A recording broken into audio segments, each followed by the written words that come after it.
Hello, welcome to Wargamer. I'm your host, Rob. In this video, we're going to be covering the changes to the Kharadron Overlords. I know this is a little bit later, and I haven't done this in order, and I apologize to all the Kharadron Overlord fans.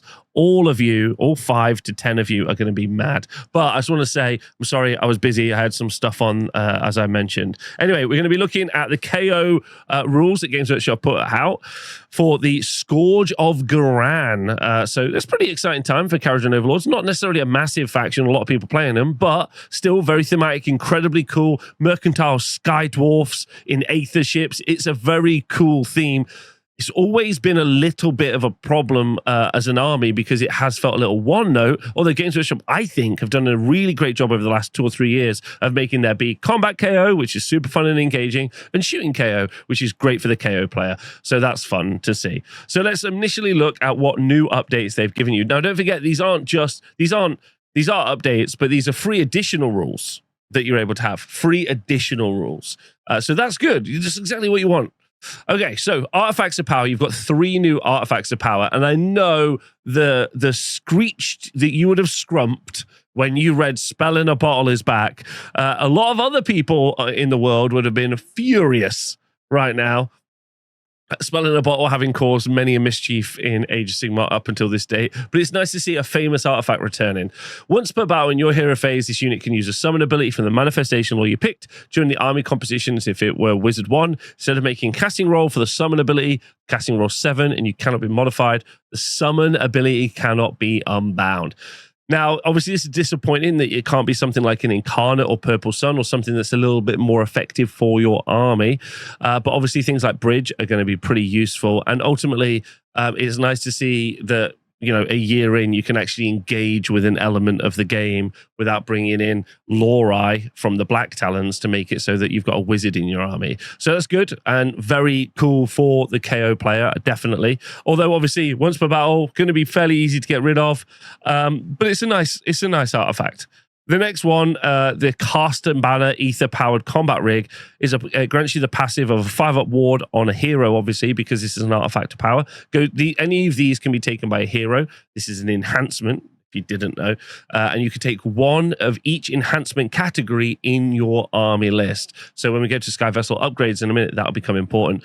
Up until now, you've obviously had artifacts and you've had heroic traits, and you're going to get Sky Vessels as well. Anyway, this particular innovation gives you a 5-up ward save and +1 to the attacks characteristic of units' melee weapons. These can't get stuck on special characters, so unique characters. So maybe not quite as good as you want it to be. Sure, your Admiral maybe can smack someone with a hammer, but whatever.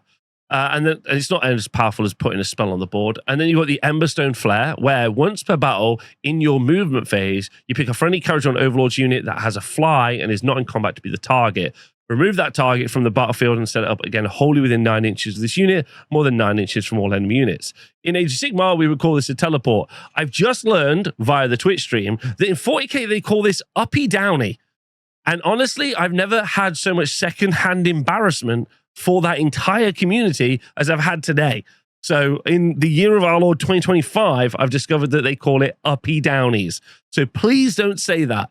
But you do get a teleport, and that teleport is nice, although, obviously, because it lacks the move keyword, thank you to Tom for pointing this out, it does mean that you're not going to be able to move or transport your infantry along with this. So it's more maybe like a Gunhauler, or maybe to get like your Ironclad out of dodge as an example, or maybe put it somewhere else and be able to apply shooting pressure somewhere else on the board. I quite like it. It gives you a lot more like dynamic options. I sometimes think options like this are more your opponent's problem than your benefit. What I mean by that is your opponent can't just leave an objective because you can just transport something on there. Like that's an issue for them that they have to constantly manage, and for you, it's an opportunity cost. It's like you're like waiting to be able to use it, which I think is quite nice. So I think one of them is a little bit weak. The other 2 much stronger, and I much prefer those, which is nice. And a little bit disappointed as well. I'm going to say it just straight out. A little disappointed you didn't get any different battle formations. I think the battle formations, while some of them haven't been brilliant, you know, being able to change maybe how your army would play, but you've got a really limited roster. This will be quite interesting to go through the rest. So next up, you've got 3 Sky Vessel upgrades. This adds a new section in the number of enhancement upgrades that you can write onto your army list that you take for free. So you're going to be able to have artifacts, a prayer lore, like a heroic trait, and a sky vessel upgrade. So you get one of these 3 for free and write it down on your army list. Now, the first one is quite clearly the strongest one. The Voidstone Repulse events. You can use this ability as a reaction to a friendly unit within 12 inches of this unit being picked to be the target of an enemy spell. Roll dice on a 4-up, you ignore the effect of that spell, and you inflict D3 mortal damage on the caster. This unit can use this ability more than once per phase, but you can only roll once for each friendly unit per spell cast. This is amazing. Like, this gives so much to Kharadron Overlords armies. 4-up spell ignore, but more importantly, I think the 4-up spell ignore would have been fine. I think adding the inflict D3 mortal damage might be OTT. Like, genuinely, I think, like, that's the problem. KO fans going to be so excited. You've done D3 to the caster now. Now, if I can also shoot them or do any other sort of damage, and maybe I'm going to be able to, like, take out their wizard as well. Very effective. This is so good. Like, it's so strong that people are going to take this all the time. Now, the other 2 are actually those super thematic, and this one might be my favorite of all the updates so far. Blazebeard and Son's Ejector Pod, which can only be used once per battle, but in any combat phase. If this unit is in combat, so if the boat is in combat, pick a visible friendly Kharadron Overlords hero, wholly within 6 inches, to be the target. Remove the target from the battlefield, then set up again wholly within 18 inches of this unit, and more than 9 inches from all enemy units. So obviously an emergency get this guy out of dodge situation, which is cool and very fun, but used aggressively, charging forward and then literally sticking a dwarf in a rocket, firing them onto an uncontested objective, adding to the OC of terrain to deny a battle tactic. There's a ton of different potential options here. Also, the ability to even kit bash a little rocket. So good. Exactly what I wanted to see. I want to see more stuff like this in AOS. So much more. Okay, then we got Zombicorp's Dealbreaker Battle Ram, so Grond for the fans in the chat. Any charge phase, if this unit charged, pick an enemy unit in combat range and roll a number of dice equal to the unmodified charge roll. For each 4+, inflict 1 mortal damage on the target. So a bunch of impact hits, loads of mortal damage. That's also really fun as well. You might be going into a meta that's not very spell heavy. You might also not really give about the spells that they're going to cast. And instead, you just want to go pure aggro and do a bunch of damage. It also means that you can take one of your Kharadron Overlord boats and stick a cool looking battle ram on the front of it, which is also very thematic and very cool. These are great. The only problem with the Sky Vessel upgrades is there aren't more. I'd have loved to have seen more of these, and I'd love to have seen them costed in points. I would have liked to have seen different machinery and weapons and engine upgrades and a ton of different stuff. Maybe the entire KO roster could just be a ton of different Sky Vessel upgrades at various points levels to build a bunch of awesome Sky Vessels. And that's a future I would really like to see for them, because I think it's thematic, I think it's really cool, and it's mega engaging. So this is a nice update, but it's just the start of what I'd like to see. You also have 2 new alternative war scrolls. Alternative war scrolls mean that you have the Scourge Ghyran war scrolls and the war scroll from your index, but probably your upcoming battle tome. You can only take one version of, you can only take one or the other of the versions. So if you're going to take the Gunhaulers, you can only have Scourge Ghyran Gunhaulers and none from the index, or only index ones, as an example. Okay, so the Gunhauler is 10 health with a 3-up save that moves 14 inches and 140 points. And on a pure stat alone, that's already a good choice for an army. This is a unit that's also reinforceable from a unit, even though it's unit size 1, it says in the rules that it's reinforceable up to a unit size of 2. It doesn't say in all of the rules, it specifically calls out this. I should just be clear. So there you go. You can see right here that it specifically calls it out.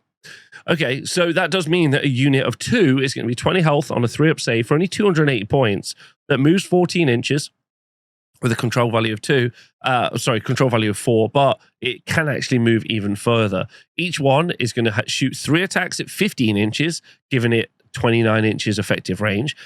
Hit on 4s, which is bad. Wound on 3s, Rend 2, which is good, and a flat 3 damage, which is okay. So I guess the way to think of this is a cannon that can move around the board. And what's nice about this is it's not only a cannon. The moving around the board is a pretty key factor. This opens up the opportunity for doing battle tactics, which is cool. Being able to pin enemy units in, because getting rid of 20 health on a 3-up save is actually pretty tough to do. That's actually pretty hard work. And you're not really killing any of the big pieces in their army. So they've also got 2 other abilities, which is very fun.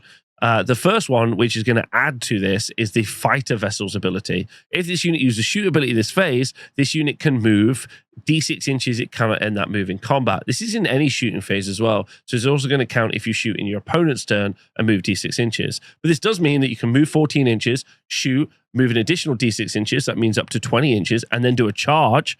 Now, you're not going to do a lot of damage when you get into combat, but it means you can be able to grab units at the back of the board, pin in little units that don't want to, that you aren't going to be able to get out. You're going to be able to shut down other charging units because they're obviously not going to be able to charge if they've already been in combat. And they've got 20 health and 3 up saves to get past to be able to hold on to stuff. So not too bad. I will say though that the actual output is massively underwhelming. But that is maybe one of the inherent issues with Kharadron Overlords as an army and from the design aesthetic of how you'll play them. They're either going to do so much shooting that they're too good, and they have been like that in the past, and it becomes a problem, like very much pushes in that kind of toxic section of the game, or they're a little bit underwhelming and they don't do enough damage, in which case they really, really suffer. I do feel for the game's the rules writers on this one, because I think KO as a range really do make this more of a problem. Although they are very heavily armored dwarfs, so I don't know why they just don't give their battle line dudes heavy armor. I think that would be good, like give them like a 3-up or something. Anyway, I think the Gunhauler's very interesting, at least for the option to pin stuff in, move up the board, grab objectives, do battle tactics. I think I find the output a little bit underwhelming, but it is what it is. Let me know what you think in the comments. Sorry, I didn't mention that they do have one other ability, the Attack Squadron rule. While this unit is wholly within 12 inches of any other friendly Gunhaulers, it can use shoot abilities even if you use the run ability in the same turn. So again, you can move much further and shoot, but it does mean and then obviously shoot and then redeploy as well. Well, not redeploy, use the fighting vessel ability. So that's quite a lot of movement, but you then won't be able to charge. So it really depends on what you're trying to do with the unit. Are you going to move them up, shoot, and then move d6 inches and charge? Or are you going to run and move up, shoot, and then just leave them where they are? Let me know what you think. The other alternative warscroll you've got is the Codewright. Now, the Codewright's a hero with 5 health, 3 up save, moves 4 inches, control value 2. Now, he's not useful in combat or a shooting. The main reason you're going to bring him is because of the debuff effect he's going to be able to have on enemy units. Now, in any hero phase, you're going to be able to give him D3 vexed points, which is already super thematic and fun, and I'm enjoying. Then, once per turn army in any hero phase, and that's also pretty interesting stipulation as well. So you're going to constantly generate these vexed points, have a little collection of them, which is fun. You could do some tokens or some little rule books, little tiny books that you've developed. Maybe buy a second Codewright and stack them up. It's fun. Oh, I've got 5 Book of Grudges I'm sticking on here. That's very cool. Anyway, then once per turn in any hero phase, which means you can do it in each hero phase. If this unit is wholly within 12 inches of a non-hero Kharadron Overlords unit, then you can pick an enemy unit that's wholly within 18 inches. Oh, only within 18 inches, actually. It's very good. Only within 18 inches. Then choose to spend either 3 or 6 Vex points. Then you can pick one of the following effects. The first one is, do you see how fast they are going? If you spend 3 Vex points, subtract D3 from the target's move characteristic. If you spend 6 Vex points, then you can halve the target's move characteristic. Now, in the right situation, that's going to be super useful. Really does depend. In the right situation, that's going to be super useful. The other one I think is generally just better. Those weapons are against regulation. If you spend 3 vexed points, you subtract 1 from the wound rolls. If you spend 6, then that unit is -1 rend and also -1 to wound, which is very impactful. And that will really drastically reduce the output coming out from an enemy unit. So it's quite a cheap unit. It generates the resource it needs really easily, and the range that it has for it being able to do its ability is very good. Also, because we're in Age of Sigmar 4, and we have a lot of like very points and wound and output dense units, like Chosen as an example. Making them -1 to wound is good because you're affecting a lot of attacks and you're affecting a big single unit, which is quite nice. Big monsters as well. So just being able to pick a single unit and make them much less effective is cool. So that's it for the Kharadron Overlords update. What do I think? Well, I think the return, this might be the most thematic one available, which is good because Kharadron Overlords have got an incredibly strong theme. Again, my point earlier about not many people playing them is I think because the playstyle and especially the model range is a little bit lacking right now in the range of the way that you can play. However, the Sky Vessel upgrades are super thematic and very fun. I like the artifacts as well. They're not quite as good, but the Sky Vessel upgrades are very good. And the 2 new War Scrolls are okay to find. I think the Codewright at least is very fun, and people are going to be able to have some very fun thematic engagements on the tabletop. But like, oh, I've only got 6 Vex points. So you can be an old grumbler while you're playing with them, which I think is cool and exactly what you really want from a Dwarven army. So I think I really like this. I think this is a fun update. But as always, let me know what you think in the comments below because I want to know, and I'll see you soon. Bye.